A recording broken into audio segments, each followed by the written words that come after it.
1 Coríntios, capítulo 1, verso 25, diz assim: porque a loucura de Deus é mais sábia do que os homens, e a fraqueza de Deus é mais forte do que os homens.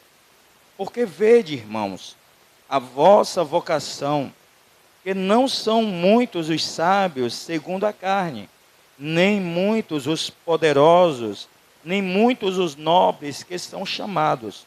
Mas Deus escolheu as coisas loucas deste mundo para confundir as sábias. E Deus escolheu as coisas fracas deste mundo para confundir as fortes.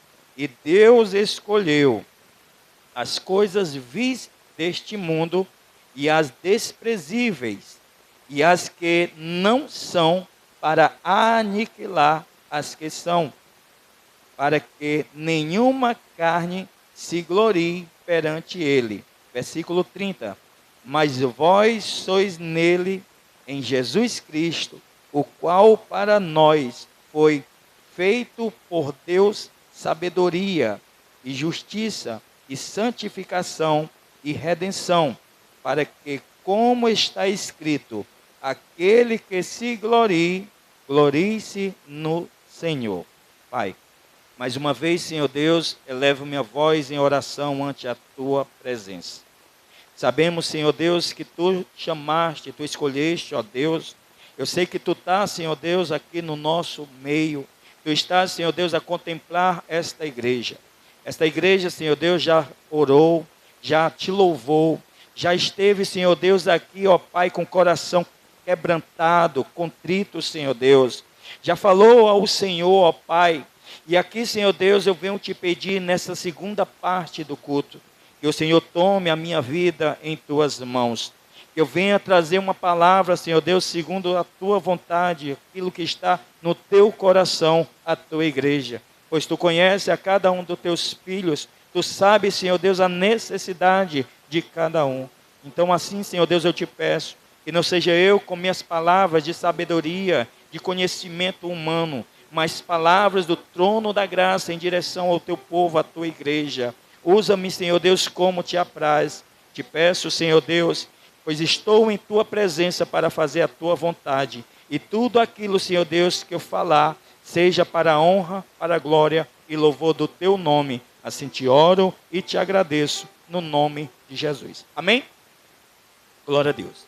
Deus tem uma palavra muito linda e maravilhosa para a sua igreja nessa noite. Na prova, aprendemos lições de fé praticadas na vida. Pois Deus falou grandemente, poderosamente ao meu coração ao longo deste dia. E aqui, eu vendo esta carta dirigida à igreja de Corinto. Uma igreja abençoada, a igreja que continha todos os dons.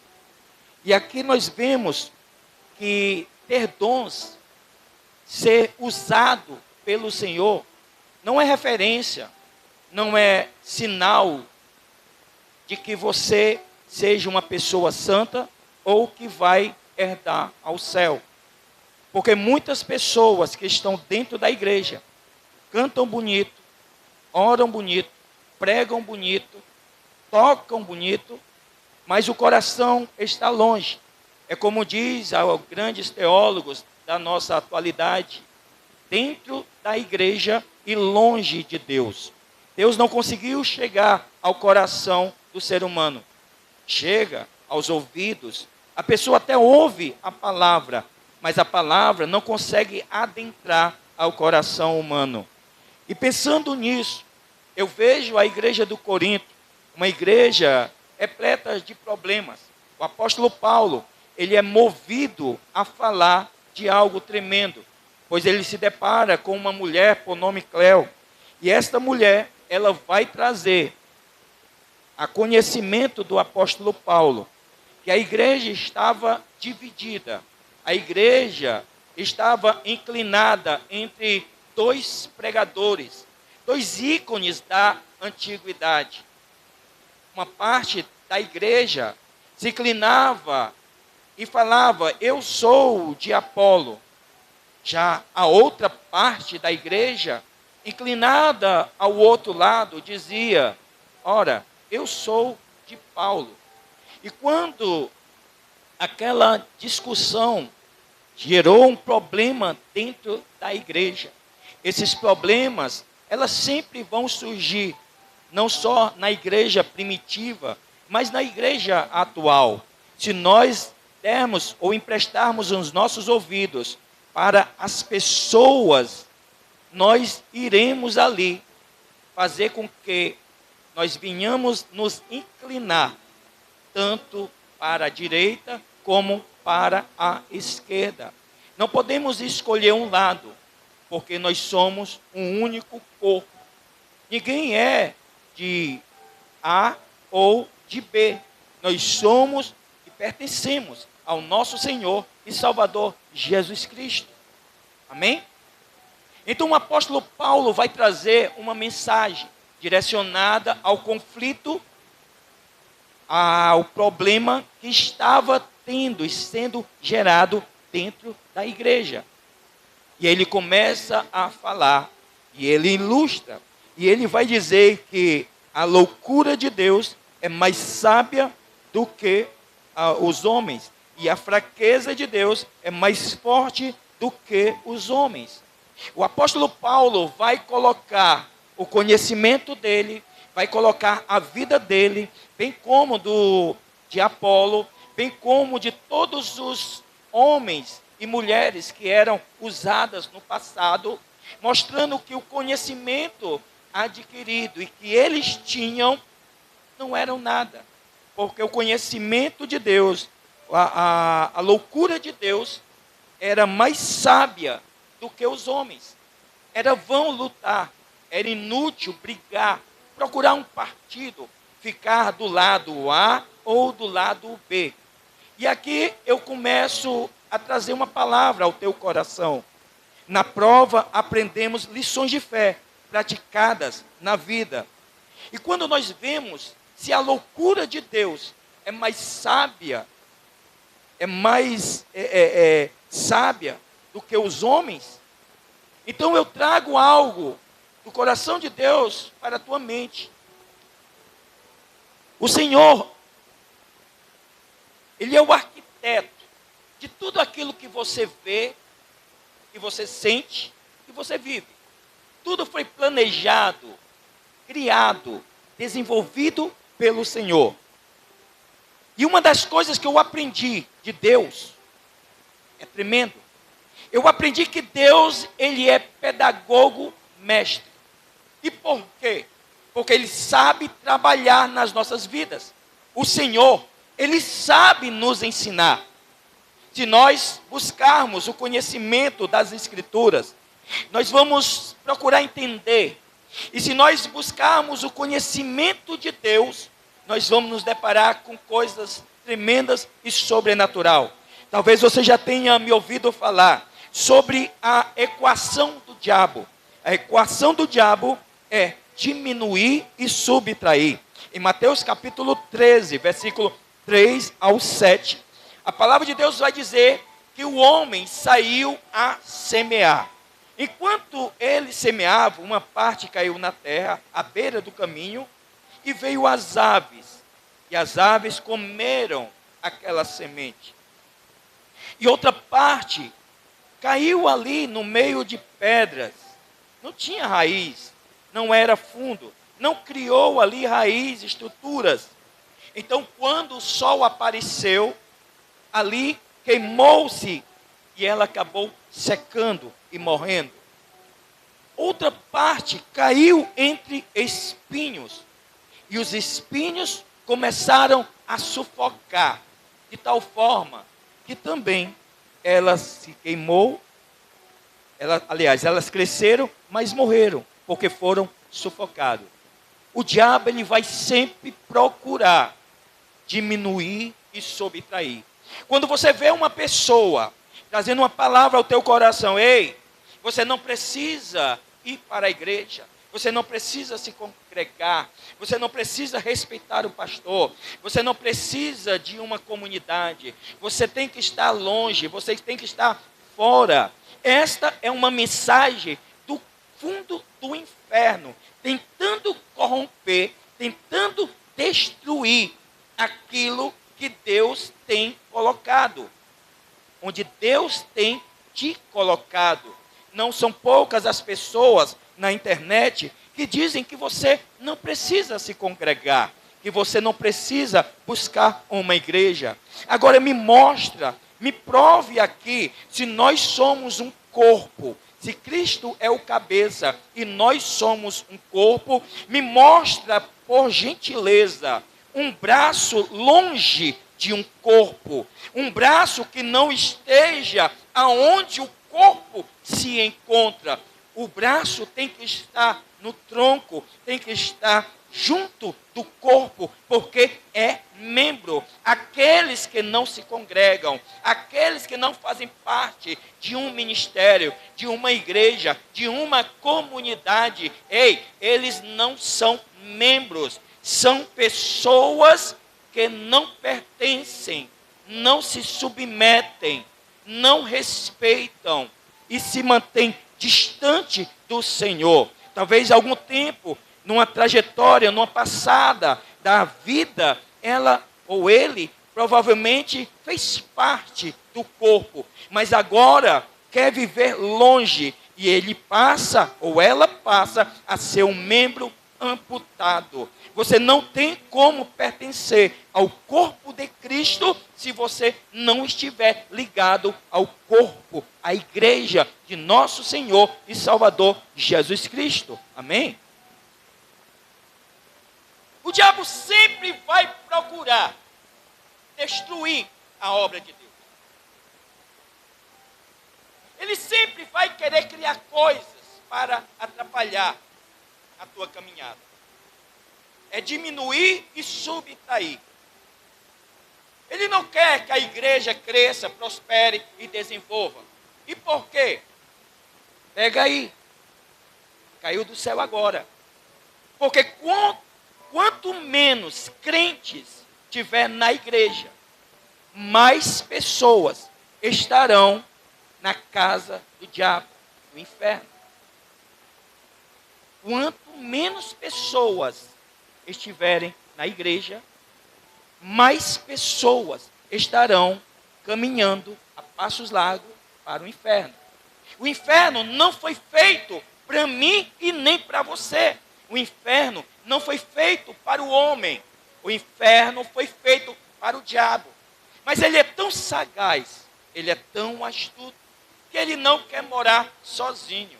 Olha só, então ele quer levar o maior número de pessoas para aquele lugar de dor e sofrimento. E é por isso que ele vai com conversas bonitas, como ele fez para Eva, e tantos outros, como ele quis seduzir, enganar ali ao nosso Senhor e Salvador Jesus Cristo. Mas Jesus, olhando para ele, combateu. E por quê? Porque conhecia as Escrituras. Mas vivemos um tempo difícil, que ao invés de nós lermos a palavra de Deus, nós preferimos estar ali assistindo vídeos, assistindo ali uma Bíblia, assistindo ali algum testemunho, algo ali numa rede social. E a palavra de Deus vai ficando de lado. E quando nós deixamos a palavra de Deus de lado, nós nos tornamos crentes raquíticos. Como assim, pastor? Existe o crente que cresce na graça e no conhecimento. Este é aquele crente equilibrado. Quando o crente ele não cresce na graça e no conhecimento, ele vai crescer desproporcional. Como assim, pastor? Ele provavelmente seja aquela pessoa, sabe, muito culto, uma pessoa que tenha muita inteligência, mas ele será uma pessoa raquítica. Terá muito conhecimento das Escrituras, a cabeça grande, mas o corpo é raquítico, porque ele não vai se incomodar, ele não vai se importar em buscar a Deus em oração, em santificação, em consagração. Então, se ele simplesmente aprende as coisas, mas que não alimenta o seu espírito numa vida de comunhão, de santificação, uma comunhão em oração, em busca constante de uma intimidade com Deus, ele será o crente cabeçudo. Paulo vai dizer, vocês têm que crescer na graça e no conhecimento. E se ele é uma pessoa que não lê a palavra de Deus, a equação de Deus ela é diferente. Ela é somar e multiplicar. A outra caiu em boa terra e deu frutos, um a 100, outro a 60 e outro a 30. Sempre vai ter multiplicação.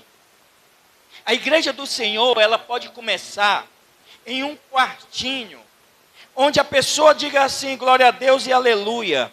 E de repente alguém começa a buscar a Deus naquele lugar. De repente não é só mais ele, é ele, a esposa, os filhos, filhas.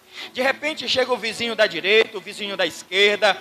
E de repente ele tem que comprar cadeiras, e aí vai começando a comprar cadeiras. E aqueles irmãos começam a ter um amor no coração, começam a buscar almas e começam a comprar mais cadeiras. Agora eles não estão mais gritando, falando ali, alto com a voz. Agora eles compram um microfone, compram um equipamento de som, e quando você cuida de nada, eles estão com uma igreja aberta e abençoada para a glória de Deus. E por quê?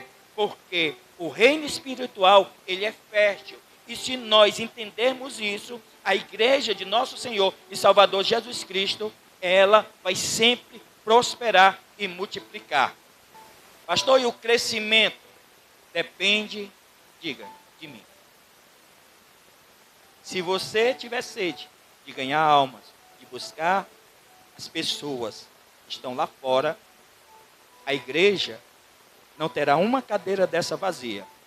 Então, quando você olha essas cadeiras vazias, o culpado é você. Você é o culpado. Porque você cruza os braços. Ao invés de chamar alguém para o culto, você se apronta e vem, e é só isso mesmo. Você tem família, você tem familiares, você tem amigos. Você tem uma arma nas suas mãos, o celular que você não larga. Você tem as redes sociais. Mas você posta as mensagens da igreja? Não. Você posta os folders da igreja? Não. Você convida as pessoas para vir para o culto? Não. E o que acontece? As cadeiras ficam vazias, permanecem vazias. A obra de Deus é feita por nós, é feita pela igreja. Deus não nos chamou para estar sentado aqui acomodados, não. Deus nos chamou para uma responsabilidade de pregar o evangelho a toda a criatura. Amém? O alfabeto de Deus é muito interessante. O alfabeto brasileiro continha 23 letras, hoje 26. Mas o alfabeto de Deus, ele só contém 4 letras. O, B, D, C. O problema é que nós, muitas vezes, não queremos praticar esse alfabeto. Por que não queremos praticar? Porque não gostamos de um culto de doutrina. Porque a mensagem vai nos confrontar. Aprenda uma coisa. A palavra de Deus, num culto de doutrina, ela é um alimento. E uma palavra que não nos confronta, não bate em nosso peito, para nos fazer pensar sobre a fé, sobre a obediência.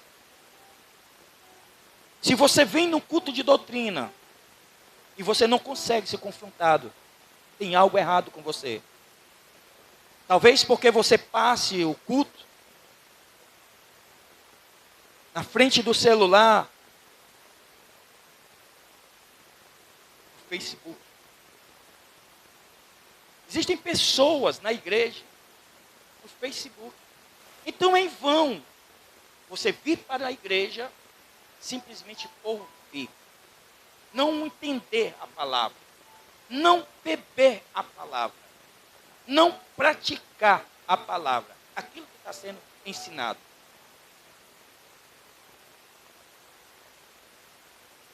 Em 1 Samuel, Samuel vai dizer: é melhor obedecer do que sacrificar. De nada vai adiantar você ser um bom músico, um bom levita, um bom pregador, um bom obreiro, se você não obedece ao Senhor. De nada vai adiantar. De nada vai adiantar você estar e não fazer, não executar. Porque, na verdade, aqueles que buscam a Deus e fazem a vontade de Deus, eles não fazem para se expor. Eles não fazem para ser reconhecidos pelo homem. Eles fazem para serem reconhecidos e aprovados por Deus. As pessoas que não entendem isso são pessoas que gostam de se expor, de se mostrar, de se apresentar. Mas existe aqueles que estão nos bastidores. Aqueles que não fazem a obra simplesmente por fazer, para ser vistos ou reconhecidos. Mas eles fazem porque tem algo nos seus corações. E o que eles têm, pastor? Tem uma coisa chamada gratidão. Existe uma música que diz: no Santo dos Santos, onde a fumaça me esconde, só os teus olhos me veem.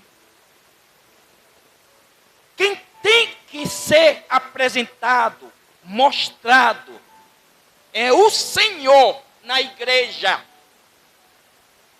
Nós não somos nada.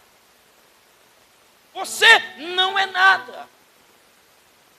Você é apenas um instrumento de Deus, usado por Deus para fazer algo para Deus. Não pense que porque você toca bem, canta bem, prega bem, faz algo bem,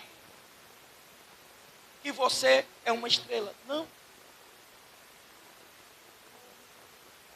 Aquele que quis se mostrar, aquele que quis aparecer, ele perdeu o seu posto nos céus. Foi enviado do céu à terra. Foi mandado embora. Porque tudo é de Deus, para Deus. Amém?